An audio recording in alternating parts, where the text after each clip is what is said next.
Le Venezuela possède les réserves d'hydrocarbures et de pétrole parmi les plus importantes du monde. Il vit pourtant aujourd'hui une crise politique, sociale et économique sans précédent. Comment expliquer cette descente aux enfers? On va tenter de comprendre avec Paola Vázquez Lezama. Bonsoir. Bonsoir. Soyez la bienvenue sur TV5 Monde. Vous êtes sociologue, anthropologue et vous publiez ce livre qui a pour titre « Pays hors service, Venezuela, de l'utopie au chaos ». C'est chez Buchet-Chastel. Alors votre livre décrypte en fait l'histoire contemporaine de votre pays, le Venezuela, de l'utopie au chaos donc. Alors on va commencer par ce qu'on appelle le chavisme. On entend beaucoup ce mot, du nom bien entendu d'Hugo Chavez, élu président du Venezuela en 1998. En quoi est-il une utopie en fait le chavisme? Mais disons qu'il y avait toute une rhétorique très importante des progressismes et des réformes de la société vénézuélienne et des promotions de la justice sociale et qui a été, mais c'était pas univoque, disons, Chavez, il y a eu plusieurs étapes, plusieurs gouvernements, de différentes administrations, mais surtout il a toujours construit cette besoin de changement de la société vénézuélienne et il y a eu une adhésion importante à ces projets pour ça. Pour moi, c'était pas forcément utopique, mais en tout cas, c'était comme quelque chose de souhaitable et de progressiste. Quels ont été les acquis et les limites de la politique d'Hugo Chavez, même si vous l'avez dit, il y a eu différentes phases, en tous les cas, disons, allez, on va être à la fois un peu plutôt favorable, plutôt défavorable, les acquis positifs et le côté négatif? Pendant un moment, pendant quelques années, on a réussi à réduire les inégalités sociales par des transferts d'argent à la population la plus démunie. Et il y a eu une diminution par rapport aux revenus per capita, disons. Et ça a aidé, d'une certaine manière, à créer une sorte d'illusion de bien-être et de richesse, parce que ça s'est accompagné avec les booms pétroliers des prix du baril. Mais concrètement, c'était quoi? C'était ces comités médicaux? C'était quoi? Les gens avaient des soins gratuits comme à Cuba? Comment ça se passait? Il y avait des différentes missions, il a appelé ça des missions, c'était des programmes sociaux dans différents domaines qui étaient comme une sorte des institutions parallèles au ministère classique. Donc il a construit comme des institutions parallèles, celles de la Révolution, où il y avait surtout les piliers les plus importants, c'est les transferts d'argent direct à la population. Et ça crée des formes de dépendance extrêmement fortes financières. Ça a aidé à diminuer, comme je disais, les inégalités sociales, mais ça a créé à la fois une dépendance très forte, en détriment aussi de toute une économie non pétrolière qui a été très affectée par les étatisations, les expropriations, etc. Et l'aspect très négatif de tout cela, vous le dites, est à parallèle donc. Il y a aussi notamment sur le plan sécuritaire des milices, c'est qu'au fond, ça a favorisé la corruption. C'est tout un système de détournement de fonds qui est devenu extrêmement sophistiqué via l'attribution de dollars à taux préférentiels et qui a favorisé toute une économie étatique basée dans l'importation et dans des contrats d'importation à surprix. Et ça a surtout détruit l'appareil productif vénézuélien, mais disons que ça maquillait la situation, c'était les prix du baril. Quand vous dites l'appareil productif, ça veut dire qu'en fait, on a misé sur l'or noir, comme on compare parfois avec l'Algérie, et qu'on n'a pas produit ni industriellement, ni au niveau agricole, et qu'il n'y a pas d'autosuffisance alimentaire, par exemple? Ça, c'est une chose, et c'est comme ça, mais c'est encore plus paradoxal, parce qu'on a aussi détruit l'industrie pétrolière.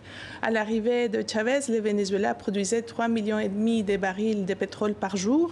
Aujourd'hui, le Venezuela se trouve à 700 000 barils de pétrole par jour. C'est-à-dire que, pas seulement on a créé une dépendance du pétrole, mais en plus, on a anéanti la source des revenus principaux pour maintenir un système qui n'est pas gérable. Donc, si c'était une utopie, c'était plutôt l'utopie d'un milliardaire qui a détruit la manne sur laquelle il était assis. Mais ça représente quoi concrètement le pétrole pour le Venezuela? C'est extrêmement important, surtout en ce moment.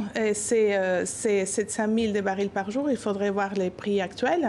Mais il y a des engagements déjà extrêmement forts de fournir à Cuba 50 000 barils par jour, plus les remboursements qui se font à la Chine, car la Chine a octroyé des crédits qui se remboursent avec du pétrole à 20 ans à un prix fixe. Donc le Venezuela, c'est un pays sous hypothèque. Et rappelons que le Venezuela fait partie de ce qu'on appelle l'OPEP, l'Organisation des pays exportateurs de pétrole. Alors il y a deux romans que vous citez dans votre livre d'un écrivain qui nous a quittés, écrivain communiste, Miguel Otero Silva. C'est Casas Muertas et c'est Oficina Número 1 qui décrivent, dites-vous, d'une façon particulièrement dramatique les changements provoqués par le pétrole dans la société traditionnelle vénézuélienne. Vous qui êtes anthropologue, quel changement sur la société traditionnelle? C'est une grande urbanisation. Le Venezuela, c'est un pays à 80% urbain. Je pense que c'est un peu trop tard de regretter, disons, ces changements, parce qu'il y a eu aussi des choses extrêmement fortes et intéressantes produites par les pétroles. Mais ce qui est important, c'est qu'on a perdu, disons, la main sur toute la connaissance agricole, etc. Et ça fait créer une dépendance du pétrole, mais ça, c'est assez typique des pays pétroliers. Mais surtout, là, on a été dans la capacité maintenant de créer un modèle alternatif à celui du capitalisme d'État, d'une certaine manière, qui avait été consolidé pendant la période de la démocratie représentative entre 98 et entre 58 et 98. Donc on se trouve un peu dans le pire des mondes parce qu'on ne peut pas revenir en arrière et on n'a pas réussi à construire quelque chose de nouveau. Vu de l'extérieur, on a le sentiment que, pour venir à une approche plus d'actualité, que Juan Guaido, le président qui s'est autoproclamé, qui a été reconnu d'ailleurs par de nombreux pays, notamment par des pays européens, par les États-Unis bien entendu en premier lieu, on a le sentiment qu'il y a autant de partisans de cet opposant qu'il y a encore de partisans du chavisme et du président Nicolás Maduro. Qu'en est-il selon vous? Non, je pense que les mécontentements, c'est dans tous les milieux sociaux et dans les milieux populaires, c'est extrêmement fort. Il y a des dizaines de mille de Vénézuéliens qui partent tous les jours, surtout des milieux populaires en ce moment, car les diplômés ont déjà parti, ils sont déjà partis en une grande quantité. Le Venezuela a perdu 10% de sa population en 3 ans, 4 ans, ce qui est énorme. Donc non, on ne peut pas continuer avec cette vision très polarisée en termes de classes et d'ethnie qui n'existe pas, qui est très artificielle au Venezuela. Il faut un peu se méfier des images médiatiques, les mécontentements, sauf que, disons qu'on ne dit pas qu'il y a une grande répression, surtout dans les quartiers populaires où les milices agissent d'une manière extrêmement violente. Alors, et les gens ont peur de manifester. Justement, Amnesty International a appelé hier, pour être très précis, à enquêter sur, je cite, des crimes contre l'humanité qui pourraient avoir été commis au Venezuela en janvier 2019. C'était lors des manifestations anti-gouvernementales. Quel est votre avis à ce sujet? Il y a la multiplication des prisonniers politiques, elle est inquiétante. Les députés de l'opposition qui ont eu la majorité dans l'Assemblée nationale en 2015, ils sont persécutés, ils sont ciblés, ils ont demandé du refuge dans les ambassades à Caracas les 3 dernières semaines. Il y a des disparitions forcées. Ça fait 3 semaines qu'on n'a pas de nouvelles de Gilbert Caro, que c'est un député de Voluntad Popular, et de tout parti politique. Il y a la Causa R, que c'est un parti de gauche, dont une des députées très active est réfugiée à l'ambassade de l'Italie, à Caracas. Donc la répression, elle est extrêmement forte et assez diffuse et difficile à comprendre. Ce n'est pas une question de manifestation dans les rues, c'est aller chez les gens, faire des perquisitions et faire des rafles. Ouais. Alors difficile de connaître avec précision la situation humanitaire au Venezuela. Dites-nous, où en est-on? On parle de malnutrition désormais? Oui, il y a une insuffisance alimentaire très forte. Les gens ne mangent pas à leur faim. C'est très difficile de trouver surtout ce qui est les protéines. Et il y a une dépendance très importante des cartons de nourriture qui sont distribués par les gouvernements, mais pour pouvoir les acheter, il faut avoir la carte du parti au pouvoir. Donc il y a une restriction extrêmement forte dans l'accès à la nourriture et il y a une inflation de 1 300 000%. Ça veut dire que les gens vivent comme si c'était une guerre parce que c'est impossible de vivre avec un salaire normal dans ces pays.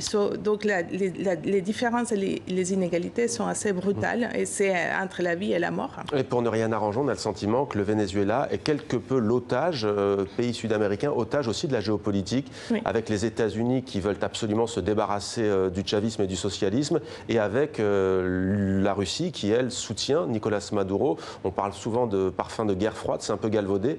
Quel est votre avis à ce sujet? C'est impressionnant de voir qu'en effet, le futur de ce pays ne se joue pas à l'intérieur de ses frontières. Et déjà, avec la situation de Cuba et la présence cubaine dans les forces armées vénézuéliennes, dans les gouvernements vénézuéliens, on avait déjà cédé beaucoup de choses très importantes, comme par exemple l'état civil, les cartes d'identité. C'était géré par des étrangers déjà à l'époque de Chavez. Et là, on voit Donc, comme c'est un problème avec des créanciers, c'est un problème des dettes, ce sont des problèmes liés à l'industrie pétrolière et au surendettement dans l'industrie pétrolière elle-même, là, on est un élément des créanciers et aussi des négociateurs qui ne sont pas clairs. Ce n'est pas une négociation entre hommes d'État, c'est une négociation qui dépasse, disons, la démocratie elle-même. Le président Nicolás Maduro agite souvent le spectre de la main étrangère, donc des États-Unis, qui pourrait, dit-il, fomenter un coup d'État et le renverser. Est-ce que ça vous paraît crédible, une intervention militaire étrangère du voisin colombien ou des États-Unis? Ça ne me paraît pas crédible, car ce serait déjà passé. Ce qui est fort probable, c'est qu'il va falloir, disons, accepter des membres de ces forces armées, que sont des groupes armés avec un grand pouvoir, dans un possible gouvernement de transition en attendant des élections. C'est-à-dire, on ne va pas lâcher prise si facilement de tout un appareil étatique qui fonctionne comme une corporation privée, d'intérêt privé qui a perdu. Ce n'est pas les biens communs des Vénézuéliens qui inquiètent les gouvernements vénézuéliens actuellement. C'est la manne financière. La manne financière. Alors une question et quelques mots peut-être pour finir. Elle peut paraître subsidiaire au vu de ce que vous venez nous dire sur votre pays, le Venezuela, vous qui êtes sociologue, anthropologue. Mais comment voyez-vous la manière dont les Françaises et les Françaises perçoivent ce conflit? Souvent sur le plan politique, ce sont des invectives. Vous êtes un soutien de Chavez, vous soutenez plutôt telle autre dictature. Pourquoi cela, selon vous? C'est la gauche française qui a toujours en elle ce mythe de la révolution? On a introduit un biais polarisant de sympathie vis-à-vis de Chavez sans se poser trop de questions. Qu'est-ce qui s'est passé à l'interne? Il y avait un décalage très important au Venezuela entre ce qui se passe en termes de propagande internationale du régime, etc., et ce qui se passe à l'intérieur. Donc c'est très difficile. On doit comme fournir la preuve d'un drame social et humain et politique plus que d'autres. Et c'est comme si c'était les indignés vénézuéliens, c'était pas digne de l'attention. Mais c'est un phénomène qui date déjà, et je pense qu'en ce moment, il y a plutôt un consensus sur un drame et sur social, la nécessité d'avoir une transition. Surtout, ça a beaucoup de précédents en Amérique du Sud. On n'a pas une situation pareille, parce que l'exode des Vénézuéliens, c'est quelque chose qui est en train d'affecter tous les pays de la région, la Colombie, l'Équateur et le Pérou. Une crise migratoire beaucoup plus grande que celle dont on parle en Europe. Merci beaucoup, Paula Vázquez-Lezama, pays hors service de l'utopie au chaos. Voilà donc pour le décryptage sur le Venezuela, édition Buchet-Chastel. Merci à vous.